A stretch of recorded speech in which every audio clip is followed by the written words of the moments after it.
நேர்களே, தமிழக அரசியல்ல எதிர்பார்க்காத பல மாறுதல்கள் இருந்தாலும் நமக்கு கிடைக்கும் சில செய்திகள், தமிழ்நாட்டினுடைய முன்னாள் தலைவர் அண்ணாமலை அதிக காலம் பாரதிய ஜனதாவில் அவர் தொடரப்போவதில்லை, தொடர்வதற்கான வாய்ப்பில்லை என்பது சற்றேறக்குறைய உறுதி செய்யப்பட்டதாகவே நாம் காணக்கூடியதாக இருக்கிறது.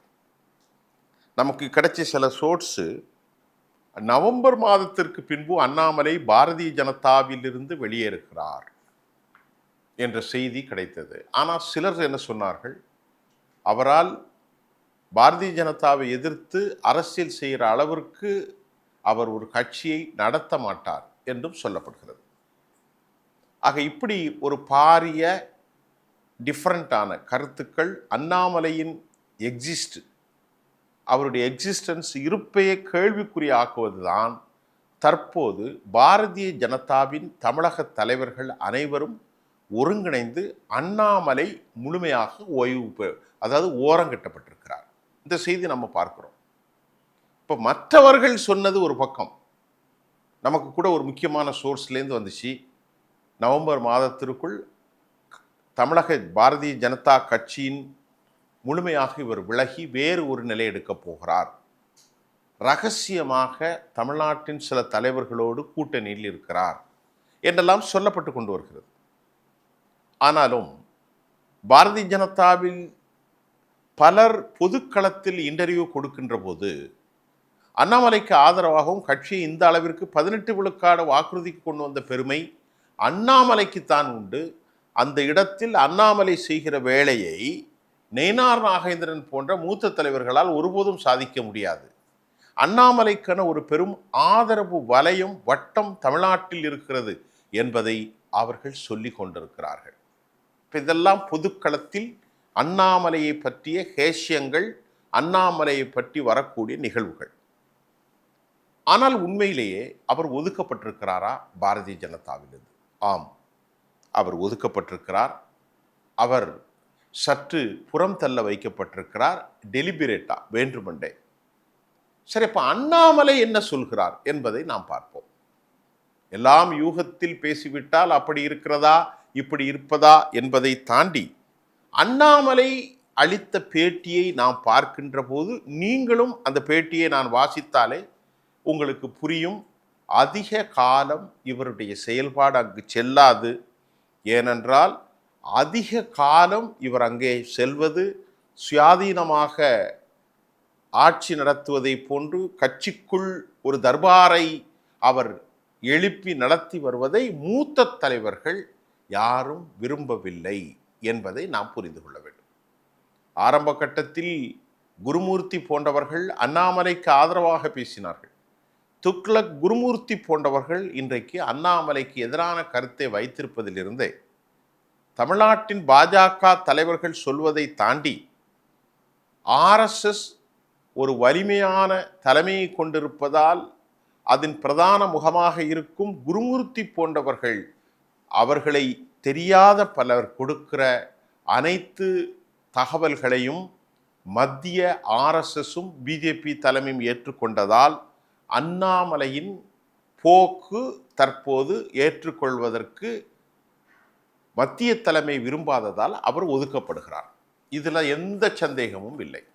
இப்ப அண்ணாமலை என்ன சொல்றாருன்னு அப்படின்னு பார்த்தா, பிரதமர் நரேந்திர மோடி, அமித்ஷா ஆகியோர் ஒரு தூய அரசியலை கொடுப்பார்கள் என்ற நம்பிக்கையில்தான் தான் தொடர்ந்து பாரதிய ஜனதாவில் பயணித்து கொண்டிருப்பதாகவும், இல்லைன்னா என் வேலையை விட்டுட்டு எனக்கு எவ்வளவோ வேலை இருக்கு, நான் அந்த வேலைக்கு போயிடுவேன், தமிழ்நாட்டில் பாருங்க நல்ல அரசியலை கொடுப்பதற்காகத்தான் கூட்டணி அமையும் என்று எண்ணத்தில் தொண்டனாக என் வேலையை செய்கிறேன் அப்படின்னு அவர் சொல்றார்.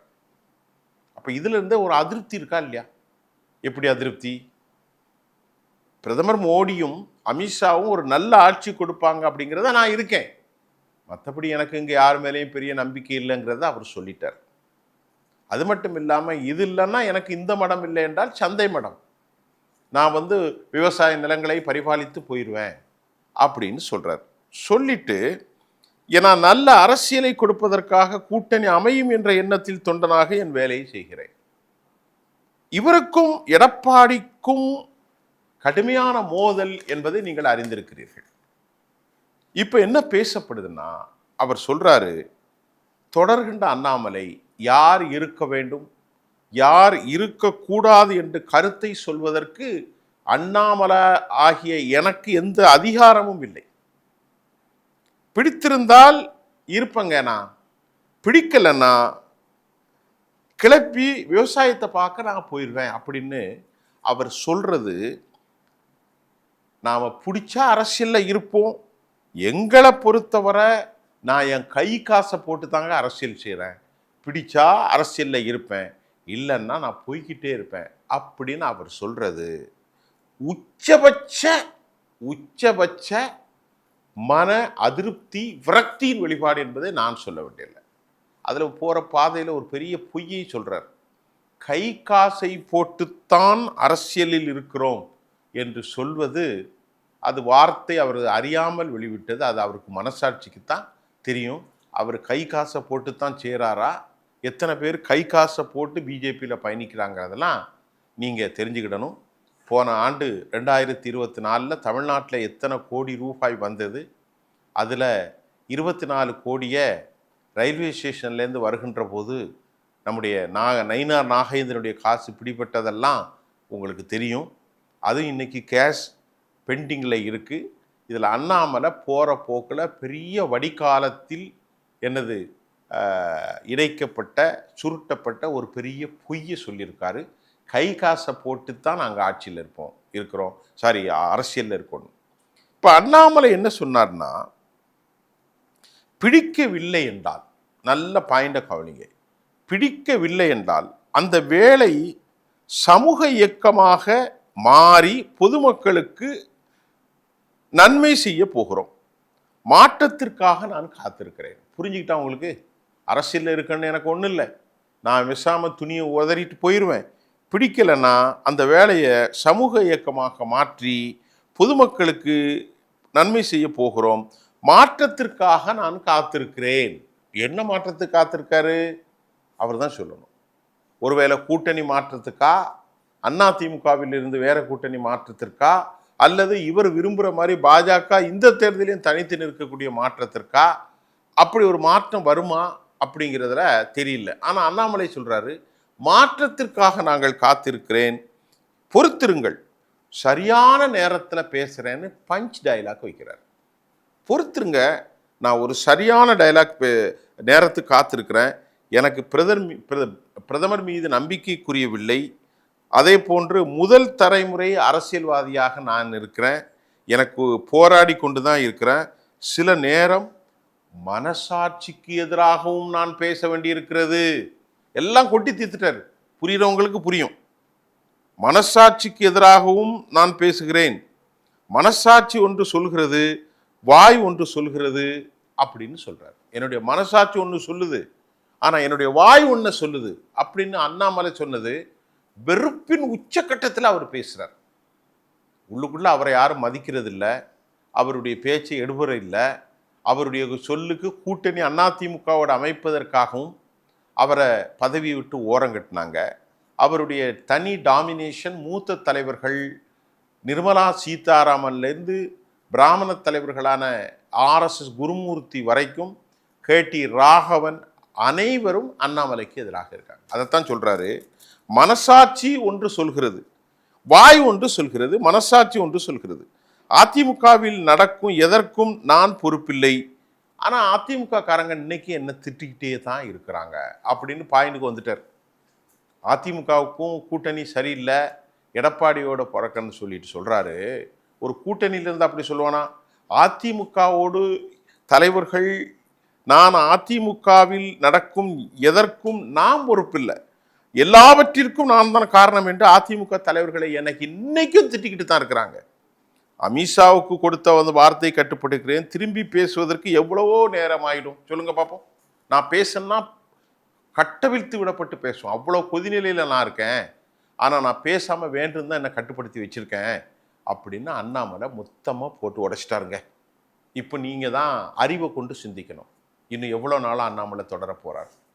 அவர் யாரோடெல்லாம் பேசி கொண்டிருக்கிறார்? இன்னும் ஒரு வளையத்தில் வேறொரு கூட்டணி அமைய போகிறது என்பது நமக்கு தெரியும். அது நாம் சொல்ல வேண்டியதில்லை. மீண்டும் இன்னும் ஒரு மாதத்துக்குள்ள நவம்பர் மாதம் முடிவதற்கு போல் ஒட்டுமொத்த தமிழக அரசியலுடைய பரிணாமம் மாறி இருக்கும். அண்ணாமலை சொன்னதை மறுபடி சுருக்கமாக சொல்கிறேன். எனக்கு அரசியல் தேவையில்லை, நான் முதல் பட்டதாரி, இதை உதறி தள்ளிட்டு என்னுடைய விவசாயத்தை கவனிக்க போகிறேன், அரசியல் இயக்கமாக இல்லாமல் சமூக இயக்கமாக மாறப்போகிறேன். அதே போன்று எல்லாத்துக்கும் என்ன திட்டிகிட்டு இருக்கணுங்க தேவையில்லை, நான் மனசாட்சிக்கு எதிராக தான் பேசிக்கிட்டு இருக்கேன், என்னுடைய உள்ளம் உண்டை சொல்லுது, நான் வெளியே பேசுகிறேன். பிரதமர் மோடி நல்லது செய்வான்னு நம்புகிறேன், அமித்ஷாவையும் நம்புகிறேன். அதிமுகவில் எனக்கு இன்னையும் திட்டிக்கிட்டு தான் இருக்கிறான். எல்லாத்துக்கும் காரணம் நான் தான் சொல்கிறேன். என் மனசாட்சி ஒன்று பேசுது, உள்ளம் ஒன்று இருக்குது, உதடு ஒன்று பேசுதுன்னு சொல்லிட்டாரு. இப்போ நீங்கள் புரிஞ்சுக்கிடுங்க, அண்ணாமலை இன்னும் எவ்வளவு காலம் பாஜகவில் இருக்க போகிறார்.